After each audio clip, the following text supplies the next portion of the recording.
ओम श्री गणेशाय नमः। जय श्री कृष्ण। राधे राधे। नमस्कार दोस्तों आप सभी को उत्पन्ना एकादशी की हार्दिक शुभकामनाएं। ईश्वर आप सभी के व्रत और उपवास स्वीकार करे, आप सभी की सारी मनोकामनाएं पूर्ण हो। दोस्तों आज इस वीडियो में मैं आपको सुनाने वाली हूँ उत्पन्ना एकादशी की पवित्र एवं पावन कथाएं। तो चलिए दोस्तों कथा शुरू करें। दोस्तों उत्पन्ना एकादशी का व्रत मार्गशीर्ष मास के कृष्ण पक्ष के एकादशी तिथि के दिन रखा जाता है, जिस वजह से इस एकादशी का नाम उत्पन्ना एकादशी पड़ा। दरअसल उत्पन्ना एकादशी के दिन मूल नामक असुर का वध माता एकादशी ने किया था। मार्गशीर्ष मास के कृष्ण पक्ष की एकादशी तिथि के दिन ही माता एकादशी की उत्पत्ति हुई थी, इसीलिए इस एकादशी का अधिक महत्व है। तो दोस्तों इस दिन सुबह जल्दी उठकर स्नान आदि से निवृत्त हो जाए, घर के मंदिर में दीप प्रज्वलित करें, भगवान विष्णु का गंगा जल से अभिषेक करें, भगवान विष्णु को पुष्प और तुलसी दल अर्पित करें।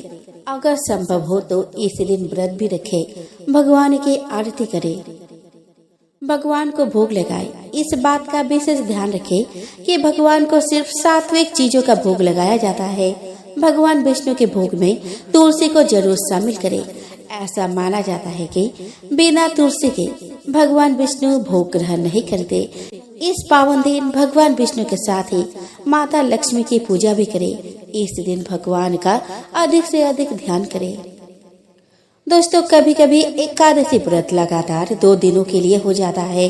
जब एकादशी व्रत 2 दिन होता है तब गृहस्थ लोगों को पहले दिन एकादशी व्रत करना चाहिए। दूसरे दिन यानी दूजी एकादशी को सन्यासियों, विधवाओं और मोक्ष प्राप्ति के इच्छुक श्रद्धालुओं को दूजी एकादशी के दिन व्रत करना चाहिए। जब एकादशी व्रत 2 दिन होता है तब दूजी एकादशी और वैष्णव एकादशी एक ही दिन होती है। आइए दोस्तों अब हम श्रवण करें उत्पन्ना एकादशी का व्रत कथा। दोस्तों धर्मराज युधिष्ठिर कहने लगे कि हे भगवान, मैंने कार्तिक शुक्ल एकादशी अर्थात प्रबोधिनी एकादशी का सविस्तार वर्णन सुना। अब मार्गशीर्ष माह के कृष्ण पक्ष की एकादशी के विषय में भी बतलाइए। इस एकादशी का क्या नाम है तथा इसके व्रत का क्या विधान है, इसकी विधि क्या है, इसका व्रत करने से किस फल की प्राप्ति होती है, कृपया यह सब विधान पूर्वक कहिए। भगवान श्री कृष्ण बोले, मार्गशीर्ष माह के कृष्ण पक्ष में आने वाली इस एकादशी को उत्पन्ना एकादशी कहा जाता है। यह व्रत शंखोद्धार तीर्थ में स्नान करके भगवान के दर्शन करने से जो फल प्राप्त होता है उसके बराबर पुण्य मिलता है। व्रत करने वाले भक्त को चोर, पाखंडी, परस्त्रीगामी, निंदक, मिथ्याभाषी तथा किसी भी प्रकार के पापी से बात नहीं करनी चाहिए। इसका महात्मा मैं तुमसे कहता हूँ, ध्यान पूर्वक सुनो। युधिष्ठिर कहने लगे कि हे भगवान, आपने हजारों यज्ञ और लाख गोदान को भी एकादशी व्रत के बराबर नहीं बताया, सो यह तिथि सब तिथियों से उत्तम कैसे हुई, यह बताइए। भगवान कहने लगे कि हे युधिष्ठिर, सतयुग में मोर नाम का दैत्य उत्पन्न हुआ। वह बड़ा बलवान और भयानक था। उस प्रचंड दैत्य ने इंद्र, आदित्य, वसु, वायु, अग्नि आदि सभी देवताओं को पराजित करके भगा दिया। तब इंद्र सहित सभी देवताओं ने भयभीत होकर भगवान शिव से सारा वृतांत कहा और बोले कि हे कैलाशपति, मोर दैत्य से भयभीत होकर सभी देवता मृत्यु लोक में फिर रहे हैं। तब भगवान शिव ने कहा कि हे देवताओं, तीनों लोकों के स्वामी, भक्तों के दुखों का नाश करने वाले भगवान विष्णु की शरण में जाओ, वही तुम्हारी दुखों को दूर कर सकते हैं। शिव जी के ऐसे वचन सुनकर सभी देवता क्षीर सागर में पहुँचे। वहाँ भगवान को शयन करते देख हाथ जोड़कर उनकी स्तुति करने लगे कि हे देवताओं द्वारा स्तुति करने योग्य प्रभु, आपको बारंबार नमस्कार है। देवताओं की रक्षा करने वाले मधुसूदन, आपको नमस्कार है। आप हमारी रक्षा करें। दैत्यों से भयभीत होकर हम सब आपके शरण में आए हैं। आप इस संसार के कर्ता, माता पिता, उत्पत्ति और पालन करता और संहार करने वाले हैं, सबको शांति प्रदान करने वाले हैं। आकाश और पाताल भी आप ही है, सबके पितामह ब्रह्मा, सूर्य, चंद्र, अग्नि, सामग्री, होम, आहुति, मंत्र, तंत्र, जप, यजमान, यज्ञ, कर्मकर्ता, भोक्ता भी आप ही है। आप सर्वव्यापक है। आपके सिवा तीनों लोक में चर तथा अचर कुछ भी नहीं है।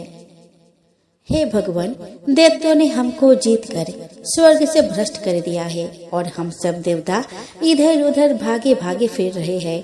आप उन दैत्यों से हम सबकी रक्षा करें। इंद्र के ऐसे वचन सुनकर भगवान विष्णु कहने लगे कि हे इंद्र, ऐसा मायावी दैत्य कौन है जिसने सब देवताओं को जीत लिया है? उसका नाम क्या है? उसमें कितना बल है और किसके आश्रय में है तथा उसका स्थान कहाँ है? यह सब मुझसे कहो। भगवान के ऐसे वचन सुनकर इंद्र बोले कि भगवान, प्राचीन समय में एक नारी जंग नामक राक्षस था। उसके महापराक्रमी और लोक विख्यात मूर नाम का एक पुत्र हुआ। उसकी चंद्रावती नाम की नगरी है। उसी ने सब देवताओं को स्वर्ग से निकालकर वहां अपना अधिकार जमा लिया है। उसने इंद्र, अग्नि, वरुण, यम, वायु, ईश, चंद्रमा, नैऋत्य आदि सबके स्थान पर अधिकार कर लिया है। सूर्य बनकर स्वयं ही प्रकाश करता है, स्वयं ही मेघ बन बैठा है और सबसे अजय है। हे असुर निकंदन, उस दुष्ट को मारकर देवताओं को अजय बनाइए। यह वचन सुनकर भगवान ने कहा कि हे देवताओं, मैं शीघ्र ही उसका संहार करूंगा। तुम चंद्रावती नगरी जाओ। इस प्रकार कहकर भगवान सहित सभी देवताओं ने चंद्रावती नगरी की ओर प्रस्थान किया। उस समय जब दैत्य मूर सेना सहित युद्ध भूमि में गरज रहा था, उसकी भयानक गर्जन सुनकर सभी देवता भय के मारे चारों दिशाओं में भागने लगे। जब स्वयं भगवान रणभूमि में आए तो दैत्य उन पर भी अस्त्र शस्त्र आयुध लेकर दौड़े। भगवान ने उन्हें सर्प के समान अपने बाणों से बांध डाला। बहुत से दैत्य मारे गए, केवल मूर बचा रहा। वो अविचल भाव से भगवान के साथ युद्ध करता रहा। भगवान जो भी तीक्ष्ण बाण चलाते वह उसके लिए पुष्प सिद्ध होते। उसका शरीर छिन्न भिन्न हो गया, किंतु वह लगातार युद्ध करता रहा। दोनों के बीच मल्ल युद्ध भी हुआ। 10,000 वर्ष तक उनका युद्ध चलता रहा, किंतु मूर नहीं हारा। थक कर भगवान बद्र का आश्रम चले गए। वहाँ हेमवती नामक सुंदर गुफा थी। उसमें विश्राम करने के लिए भगवान उसके अंदर प्रवेश कर गए। यह गुफा 12 योजन लंबी थी और उसका एक ही द्वार था। विष्णु भगवान वह युग निद्रा की गोद में सो गए। मोर भी पीछे पीछे आ गया और भगवान को सोया देखकर मारने को उद्धत हुआ। तभी भगवान के शरीर से उज्ज्वल कांतिमय रूप वाली देवी प्रकट हुई। देवी ने राक्षस मूर को ललकारा, युद्ध किया और उसे तत्काल मौत की घाट उतार दिया। श्री हरि जब युग निद्रा के गोद से उठे तो सब बातों को जानकर उस देवी से कहा कि आपका जन्म एकादशी के दिन हुआ है, अतः आप उत्पन्ना एकादशी के नाम से पूजित होंगे। आपके भक्त वही होंगे जो मेरे भक्त हैं। तो प्रेम से बोलो जय श्री हरि। दोस्तों, एक राजा के राज्य में सभी लोग एकादशी का व्रत रखते थे। प्रजा तथा नौकर चाकर से लेकर पशुओं तक को एकादशी के दिन अन्न नहीं दिया जाता था। एक दिन किसी दूसरे राज्य का एक व्यक्ति राजा के पास आकर बोला कि महाराज, कृपया करके मुझे नौकरी पर रख ले। तब राजा ने उसके सामने एक शर्त रखी कि ठीक है, रख लेते हैं, किंतु रोज तो तुम्हें खाने को सब कुछ मिलेगा, पर एकादशी को अन्न नहीं मिलेगा। उस व्यक्ति ने उस रात हाँ कर ली, पर एकादशी के दिन जब उसे फलहार का सामान दिया गया तो वह राजा के सामने जाकर गिड़गिड़ाने लगा, महाराज, इससे मेरा पेट नहीं भरेगा, मैं भूखा ही मर जाऊंगा, मुझे अन्न दे दो। राजा ने उसे शर्त की बात याद दिलाई, पर वह अन्न छोड़ने को राजी नहीं हुआ। तब राजा ने उसे आटा, दाल, चावल आदि दिए। वो नित्य की तरह नदी पर पहुंचा और स्नान कर भोजन पकाने लगा। जब भोजन बन गया तो वह भगवान को बुलाने लगा कि आओ भगवान, भोजन तैयार है। उसके बुलाने पर पीताम्बर धारण किए भगवान चतुर्भुज रूप में आ पहुँचे और प्रेम से उसके साथ भोजन करने लगे। भोजन आदि करके भगवान अंतर्ध्यान हो गए तथा वो अपने काम पर चला गया। 15 दिन बाद अगली एकादशी को वह राजा से कहने लगा कि महाराज मुझे 2 गुना सामान दीजिए। उस दिन तो मैं भूखा ही रह गया।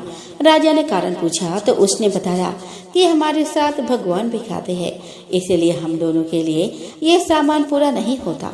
यह सुनकर राजा को बड़ा आश्चर्य हुआ। वह बोला कि मैं नहीं मान सकता कि भगवान तुम्हारे साथ खाते हैं। मैं तो इतना व्रत रखता हूँ, पूजा करता हूँ, पर भगवान ने मुझे कभी दर्शन नहीं दिए। राजा की बात सुनकर वह बोला कि महाराज यदि विश्वास ना हो तो साथ चल कर देख ले। राजा एक पेड़ के पीछे छिपकर बैठ गए। उस व्यक्ति ने भोजन बनाया तथा भगवान को शाम तक पुकारता रहा, परंतु भगवान न आए। अंत में उसने कहा कि हे भगवान, यदि आप नहीं आए तो मैं नदी में कूदकर प्राण त्याग दूंगा। लेकिन भगवान नहीं आए। तब वह प्राण त्यागने के उद्देश्य से नदी की तरफ बढ़ा। प्राण त्यागने का उसका दृढ़ इरादा जानकर शीघ्र ही भगवान ने प्रकट होकर उसे रोक लिया और साथ बैठकर भोजन करने लगे। खा पीकर वे उसे अपने विमान में बैठाकर अपने धाम को ले गए। यह देखकर राजा ने सोचा कि व्रत उपवास से तब तक कोई फायदा नहीं होता जब तक मन शुद्ध न हो। इससे राजा को ज्ञान मिला और वह भी मन से व्रत उपवास करने लगा और अंत में स्वर्ग को प्राप्त हुआ। एक राजा था, उसके राज्य में प्रजा सुखी थी।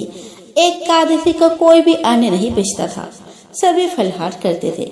एक बार भगवान ने राजा की परीक्षा लेनी चाहिए। भगवान ने एक सुंदरी का रूप धारण किया तथा सड़क पर बैठ गए। तभी राजा उधर से निकला और सुंदरी को देखकर चकित रह गया। उसने पूछा कि हे सुंदरी, तुम कौन हो और इस तरह यहाँ क्यों बैठी हो? तब सुंदर स्त्री बने भगवान बोले कि मैं निराश्रिता हूँ, नगर में मेरा कोई जान पहचान नहीं है, किससे सहायता मांगो? राजा उसके रूप पर मोहित हो गया था। वह बोला, तुम मेरे महल में चलकर मेरी रानी बनकर रहो। सुंदरी बोली कि मैं तुम्हारी बात मानूंगी, पर तुम्हें राज्य का अधिकार मुझे सौंपना होगा। राज्य पर मेरा पूर्ण अधिकार होगा। मैं जो भी बनाऊंगी तुम्हें खाना होगा। राजा उसके रूप पर मोहित था, अतः उसके सभी शर्तें स्वीकार कर ली। अगले दिन एकादशी थी। रानी ने हुक्म दिया कि बाजारों में अन्य दिनों की तरह अन्न बेचा जाए। उसने घर में मांस, मछली आदि पकवाए और परोसकर राजा से खाने के लिए कहा। यह देखकर राजा बोला कि रानी, आज एकादशी है, मैं तो केवल फलहार ही करूँगा। तब रानी ने शर्त की याद दिलाई और बोली, या तो खाना खाओ, नहीं तो मैं बड़े राजकुमार का सिर काट दूंगी। राजा ने अपनी स्थिति बड़ी रानी से कही तो बड़ी रानी बोली कि महाराज, धर्म ना छोड़े, बड़े राजकुमार का सिर दे दे। पुत्र तो फिर मिल जाएगा, पर धर्म नहीं मिलेगा। इसी दौरान बड़ा राजकुमार खेल कर आ गया। माँ की आंखों में आंसू देखकर वह रोने का कारण पूछने लगा तो माँ ने उसे सारी स्थिति बता दी। तब वह बोला कि मैं सिर देने को तैयार हूँ, पिताजी की धर्म की रक्षा होगी और जरूर होगी। राजा दुखी मन से राजकुमार का सिर देने को तैयार हुआ तो रानी के रूप से भगवान विष्णु ने प्रकट होकर असली बात बताई कि राजन, तुम इस कठिन परीक्षा में पास हुए। भगवान ने प्रसन्न मन से राजा से वर मांगने को कहा तो राजा बोला, आपका दिया हुआ सब कुछ है, हमारा उद्धार करे। उसी समय वहाँ एक विमान उतरा। राजा ने अपना राज्य पुत्र को सौंप दिया और विमान में बैठकर परम धाम को चले गए। दोस्तों, एक गांव में एक गरीब बुढ़िया रहती थी। उसका अपना सगा कोई नहीं था। वो दिन रात कान्हा जी के भक्ति में लीन रहा करती थी और रोज सुबह गंगा स्नान करने जाती थी।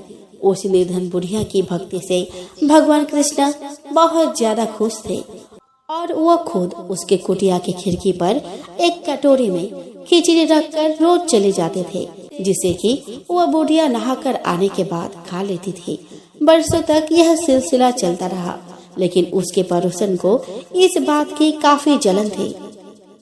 एक दिन जब बुढ़िया नहाने गई थी और कृष्ण जी उसके घर की खिड़की पर खिचड़ी रख कर गए तो वह दुष्ट पड़ोसन ने वो खिचड़ी का कटोरा घर के पिछवाड़े फेंक दिया।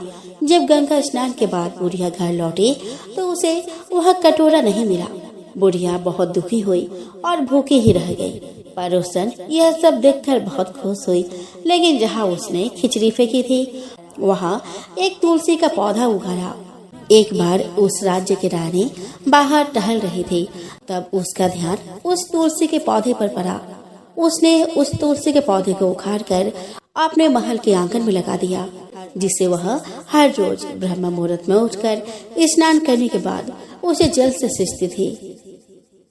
दोस्तों, तुलसी जी के प्रताप से वह रानी जल्द ही गर्भवती हो गई और 9 महीने बाद उसने जुड़वा बच्चे को जन्म दिया। वे दोनों जब बड़े हो गए तब वह दोनों किसी से भी बोलते नहीं थे, लेकिन जब वह दोनों शिकार पर जाते तब रास्ते में उन्हें वही बुढ़िया मिलती जो अभी भी यही कहती कि कहाँ गई मेरी खिचड़ी और कहाँ गया मेरा कटोरा।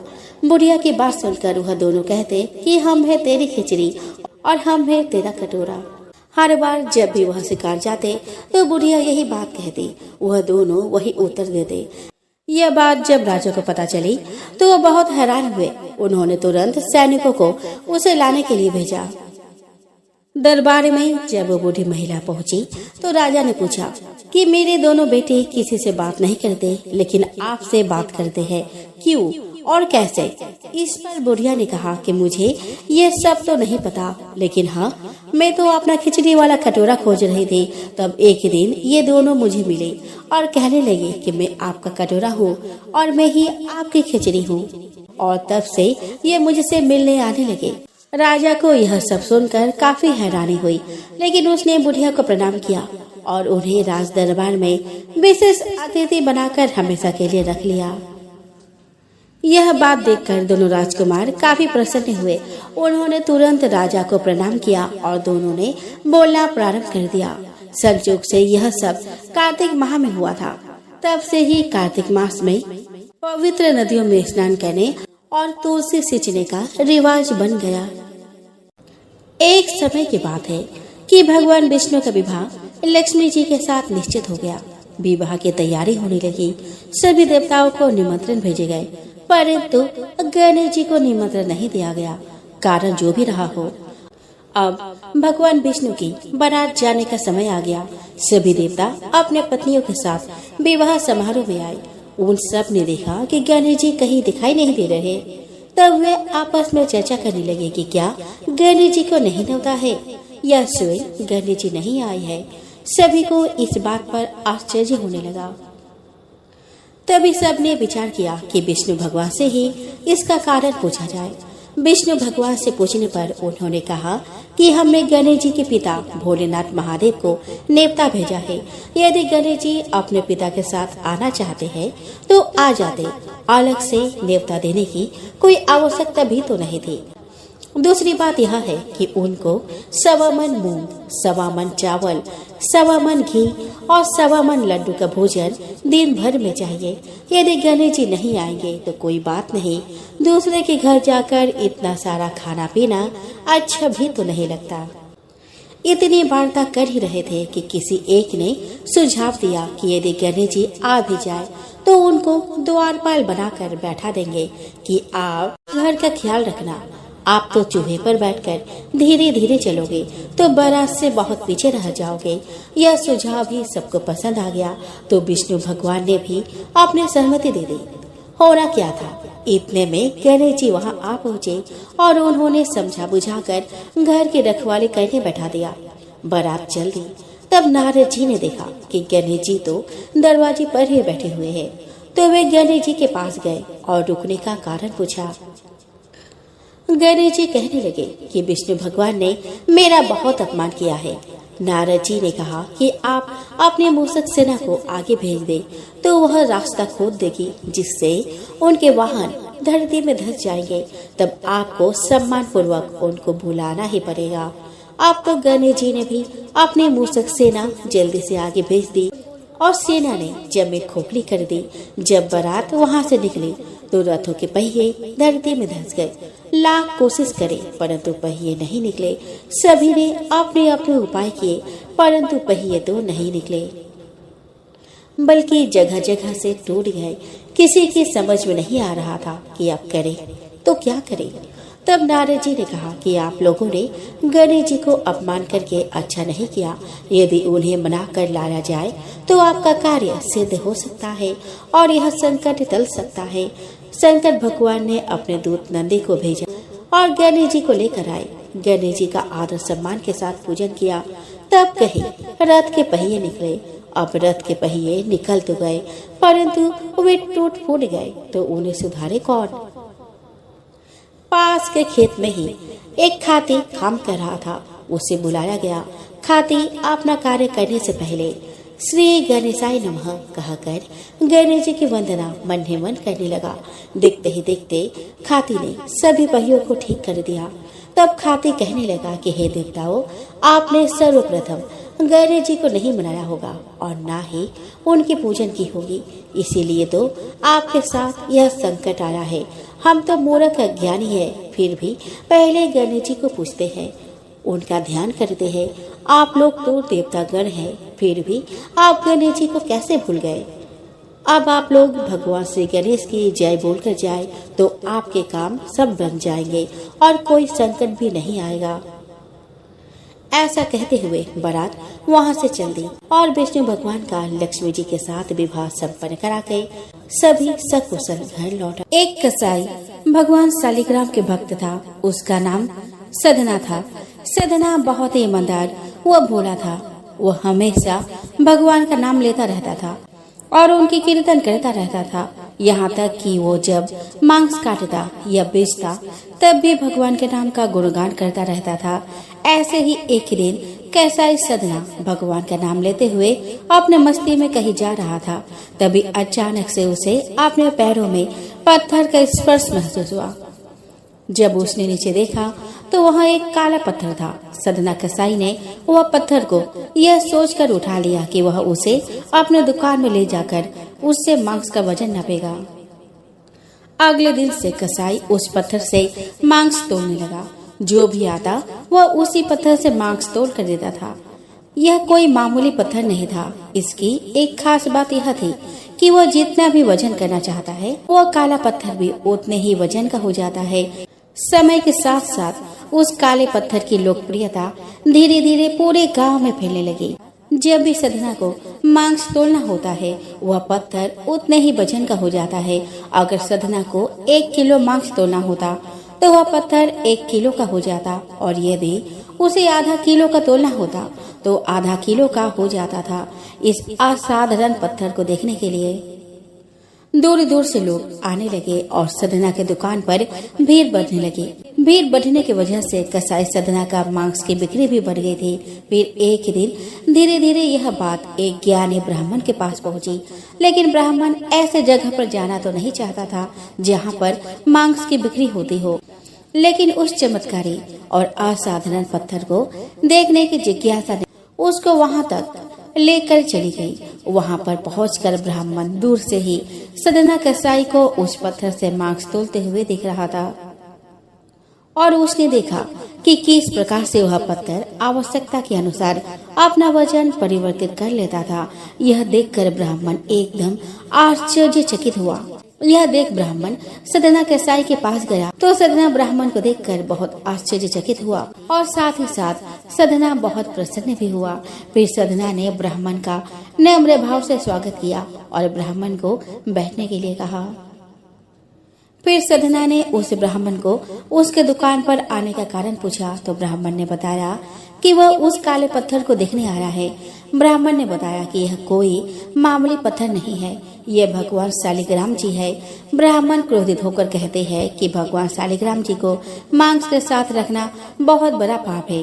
सदना बहुत ही सरल और भोले स्वभाव का इंसान था और यह सुनकर उसको लगा कि वह अनजाने में बहुत बड़ी गलती कर रहा है।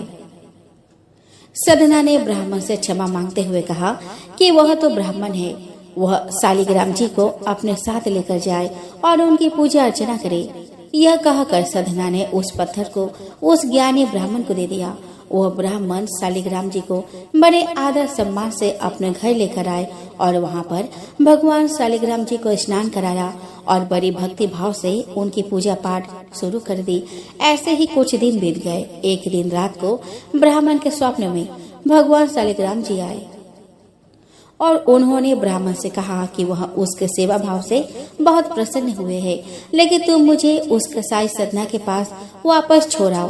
भगवान शालिग्राम कहते हैं कि सदना हमेशा मेरे नाम का गुणगान करता रहता है, जो कि मुझे बहुत अच्छा लगता है, और ऐसे भक्त के लिए मैं कहीं भी रहने को तैयार हूँ। आज सदना कसाई के भक्ति भाव से प्रसन्न होकर साक्षात भगवान शालिग्राम ने सदना के साथ रहने की इच्छा व्यक्त करी। अगले ही सुबह ब्राह्मण भगवान शालिग्राम जी को अपने साथ लेकर उस कसाई सदना के दुकान पर गया और उन्होंने सदना को पूरी बात बताई और भगवान शालिग्राम जी को सदना को सौंप देता है। यह सुनकर सदना बहुत प्रसन्न होता है और मन ही मन में वचन लेता है कि वह आपसे मांस नहीं बेचेगा और वह अपना अधिक से अधिक समय भगवान के नाम लेने और कीर्तन करने में गुजारेगा।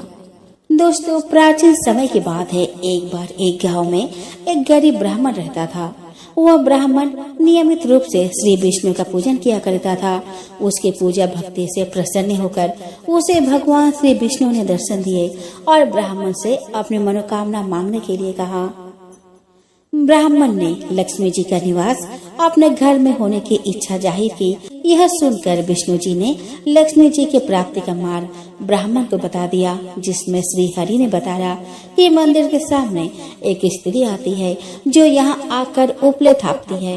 तुम उसे अपने घर आने का आमंत्रण देना और वह स्त्री ही देवी लक्ष्मी है। देवी लक्ष्मी जी के तुम्हारे घर आने के बाद तुम्हारा घर धन और धान्य से भर जाएगा। यह कहकर विष्णु जी चले गए। अगले दिन वह सुबह 4 बजे ही मंदिर के सामने बैठ गया। लक्ष्मी जी उपले थापने के लिए आई तो ब्राह्मण ने उनसे अपने घर आने का निवेदन किया। ब्राह्मण की बात सुनकर लक्ष्मी जी समझ गई कि यह सब विष्णु जी के कहने से हुआ है।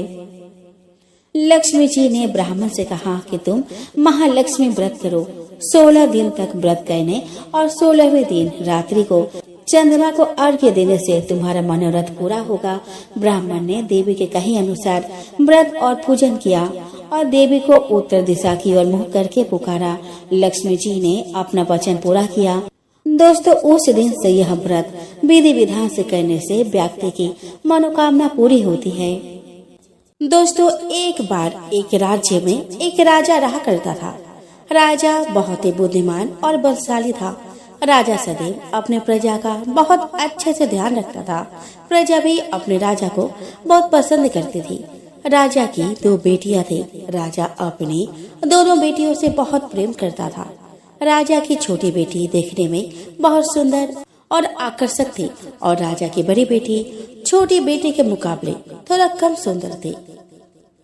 राजा की छोटी बेटी 11 माता की पूजा किया करती थी और सभी लोग राजा की छोटी बेटी से बहुत प्रेम करते थे और बहुत प्रशंसा किया करते थे। राजा भी अपनी छोटी बेटी को बड़ी बेटी से अधिक प्रेम करता था, जिस कारण राजा की बड़ी बेटी को अपनी छोटी बहन से बहुत नफरत होने लगी। राजा की दोनों बेटियां जब बड़ी हो गई, तब एक बार उसके राज्य में रहने वाला राजकुमार राजा की बड़ी बेटी के लिए रिश्ता लेकर आया।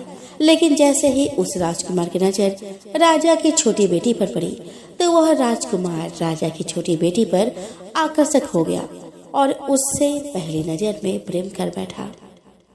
उस राजकुमार ने राजा की बड़ी बेटी के साथ विवाह करने से मना कर दिया और उसने राजा से कहा कि मैं आपकी छोटी बेटी से विवाह करना चाहता हूँ। जिसके बाद राजा की बड़ी बेटी यह देखकर अपनी छोटी बहन से बहुत क्रोधित हो गई और राजा की बड़ी बेटी ने अपनी छोटी बहन को अपना सबसे बड़ा दुश्मन मान लिया।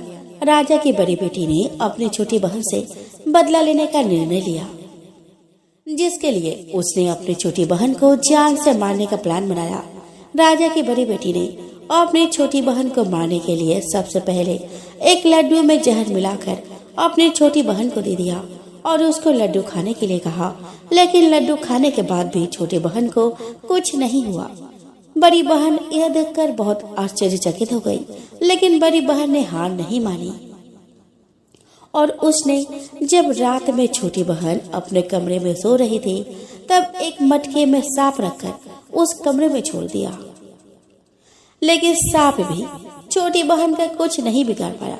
जिसके बाद बड़ी बहन ने अपनी छोटी बहन से कहा कि कि चलो हम लोग कुएं से पानी भर कर लाते हैं, जिसके लिए वो अपनी छोटी बहन को पानी भरने के बहाने कुएं के पास ले गई और उसने अपनी छोटी बहन को कुएं में धक्का दे दिया। लेकिन छोटी बहन को तब भी कुछ नहीं हुआ, क्योंकि हर बार ग्यारस माता उसकी रक्षा कर रही थी और उधर बड़ी बहन अपने सारे प्रयासों के बाद असफल हो रही थी, जिससे वो बहुत क्रोधित होती जा रही थी। फिर उसने अपनी छोटी बहन के पास जाकर उससे खुद ही पूछा कि मेरी छोटी बहन, तुमको पता है भगवान ने सबकी मृत्यु एक निश्चित समय पर लिखी हुई है और कैसे तुम्हारी मृत्यु होगी, क्या यह तुम जानती हो? तब छोटी बहन ने अपनी बड़ी बहन को बताया कि हाँ, मैं तो जानती हूँ कि मेरी मृत्यु कैसे होगी। छोटी बहन से यह सुनकर बड़ी बहन मन ही मन बहुत प्रसन्न होने लगी और उसने अपनी छोटी बहन से कहा, तुम मुझे अपने मृत्यु का राज बताओ। छोटी बहन ने अपनी बड़ी बहन से कहा कि मेरी मृत्यु तो एक तोते में है, जो तोते के गले में एक हार है, उससे मेरी मृत्यु होगी। जब तक कोई भी व्यक्ति तोते को मारकर वह हार अपने गले में पहनेगा तो मैं मूर्छित हो जाऊंगी, और जैसे ही उस हार को अपने गले से उतारेगा तो मैं वापस से जीवित हो जाऊंगी। अपनी छोटी बहन की मृत्यु का राज जानकर बड़ी बहन बहुत ही खुश हो गई और उसने अपनी छोटी बहन को मारने के लिए उसके पालतू तोते को ढूंढना शुरू कर दिया। छोटी बहन को इस बात का आभास हो गया था कि कोई उसकी जान लेना चाहता है, जिसके लिए वह अपने पिताजी के पास गई और उसने अपने पिताजी से कहा कि पिताजी, मेरी मृत्यु के बाद आप मुझे जलाइएगा मत, बल्कि आप मुझे अपनी पुरानी वाली हवेली में एक पलंग में लिटाकर छोड़ दीजिएगा। अपनी छोटी लड़की की यह बात सुनकर राजा बहुत आश्चर्यचकित हो गए। राजा ने अपनी छोटी बेटी से पूछा, तुम यह क्या कह रही हो? तब राजा की छोटी बेटी ने बताया कि पिताजी, समय किसी के लिए नहीं रुका है, कब क्या हो जाए किसी को कुछ पता नहीं। और फिर राजा ने अपने छोटी बेटी से कहा कि तुम ऐसी बात क्यों कर रही हो? 2-3 दिन में तो तुम्हारा विवाह है। लेकिन छोटी बेटी ने अपने पिता को ऐसा करने पर मजबूर कर दिया और उनसे वचन ले लिया। राजा ने भी अपनी छोटी बेटी की बात स्वीकार कर ली और 2-3 दिनों के बाद जब शादी का समय आया तब राजकुमार बारात लेकर राजा के घर आया और राजकुमार और राजा की छोटी बेटी का विवाह शुरू हो गया। जैसे ही राजा की छोटी बेटी राजकुमार के साथ फेरे लेना शुरू करती है, उसकी बड़ी बहन अपनी छोटी बहन के कमरे में जाकर उसके तोते को पकड़ लेती है और उसको जान से मार देती है। तोते के गले में जो हार था उसको अपने गले में धारण कर लेती है। जैसे ही बड़ी बहन उस हार को अपने गले में धारण करती है, उधर छोटी बहन सारे 3 ही फेरे ले पाती है और वहीं पर बेहोश होकर गिर जाती है।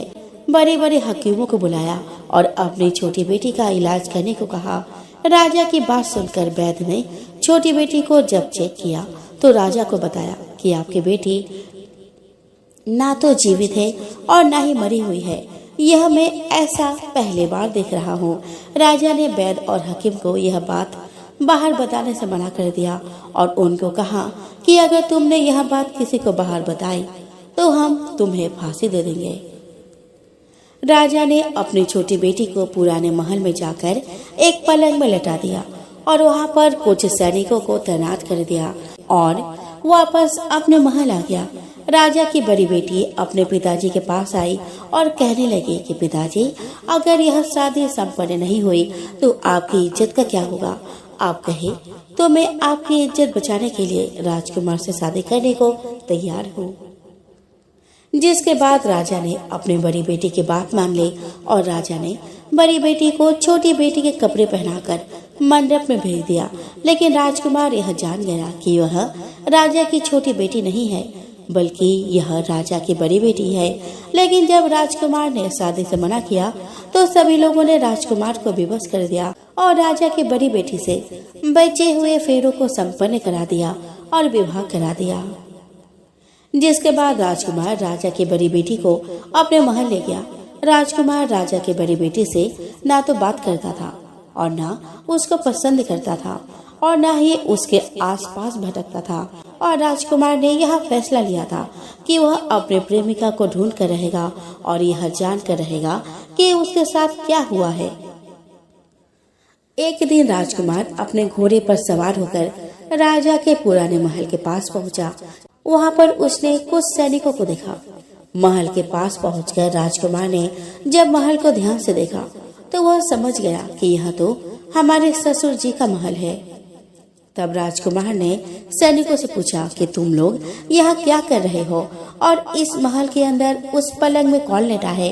जिसके बाद सैनिकों ने बताया यहाँ पर राजा की छोटी बेटी लेटी है। यह सुनकर राजकुमार बहुत प्रसन्न हो गया और वह तुरंत अपने प्रेमिका के पास पहुँच गया और उसकी सेवा करने लगा। जैसे ही रात हुई तो राजा की छोटी बेटी उठकर खड़ी हो गई।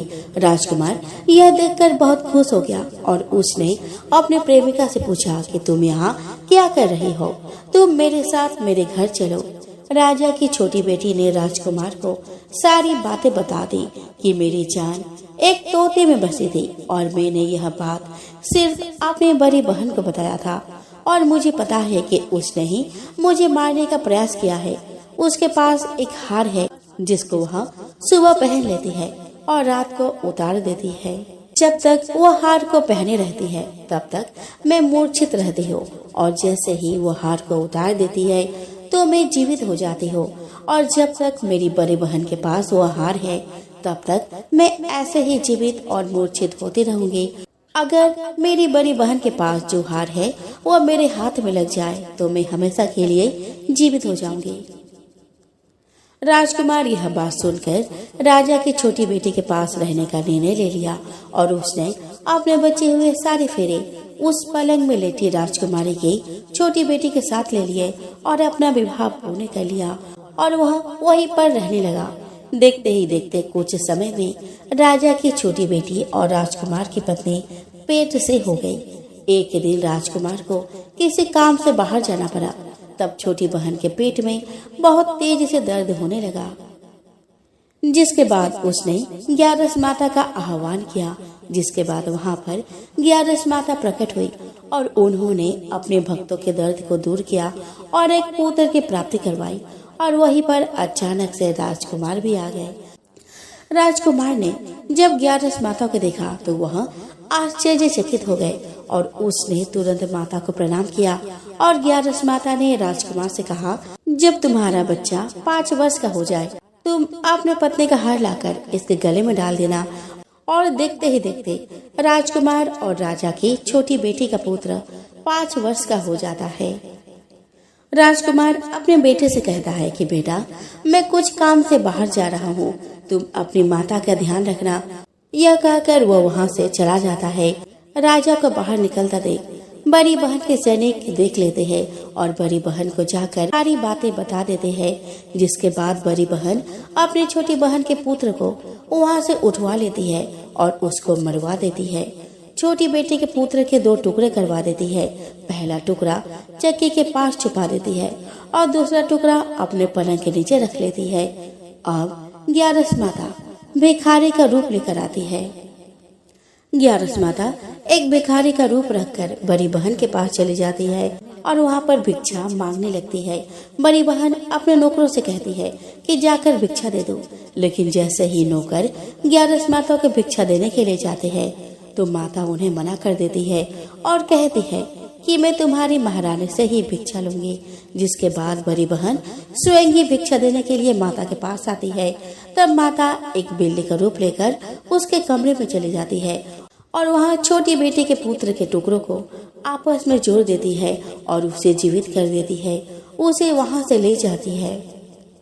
राजकुमार अपने बेटे को लेकर अपने पत्नी के पास जाता है और उसे कहता है कि तुम उसका ध्यान रखना। अगर तुम इस बच्चे का अच्छे से ध्यान रखोगी तो मैं तुमसे बात करूंगा। एक दिन राजकुमार अपने बच्चे से कहता है कि तुम मम्मी से उनके गले का हार मांग लो। जिसके बाद राजकुमार का लड़का अपने मम्मी के पास जाता है और कहता है कि मम्मी, मुझे तुम्हारा हार चाहिए जो तुमने अपने गले में पहन रखा है। यह सुनकर पहले तो बड़ी बहन बहुत क्रोधित होती है पर उसको यह याद आता है कि राजकुमार ने कहा था कि अगर मैं इस बच्चे का ध्यान अच्छे से रखूंगी तो वह मुझसे बात करेंगे, जिसके कारण वो हार को उस बच्चे को दे देती है और वह तुरंत हार को ले जाकर अपने पिताजी को दे देता है।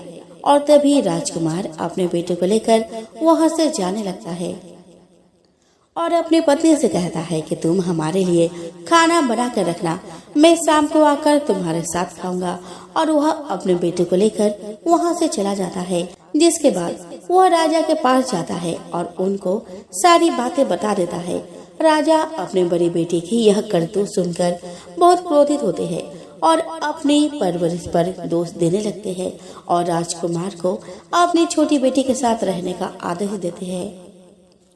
तो ये रही ग्यारस माता की कहानी। तो दोस्तों प्रेम से बोलो ग्यारस माता की जय।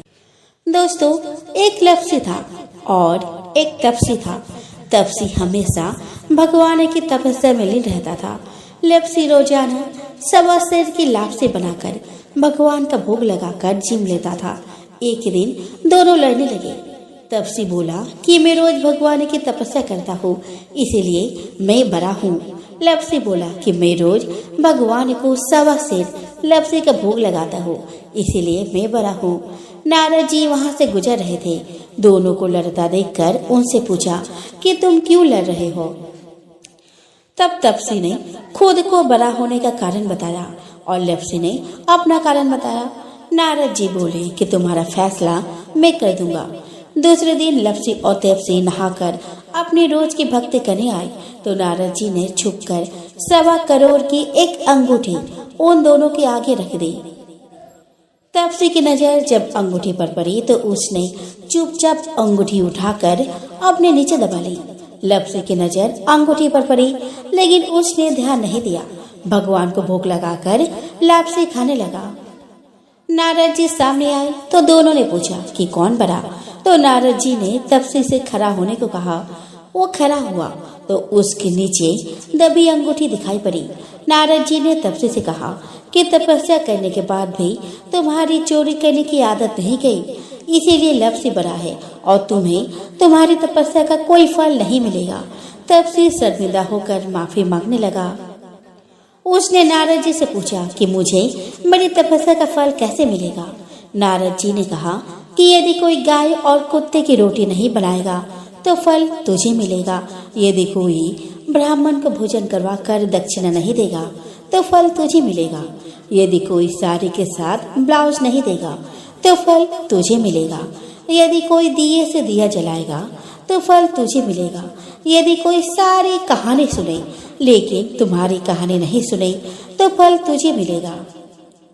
दोस्तों उसी दिन से हर व्रत कथा कहानी के साथ लप्सी तपसी की कहानी भी सुनी और कहीं जाने लगी।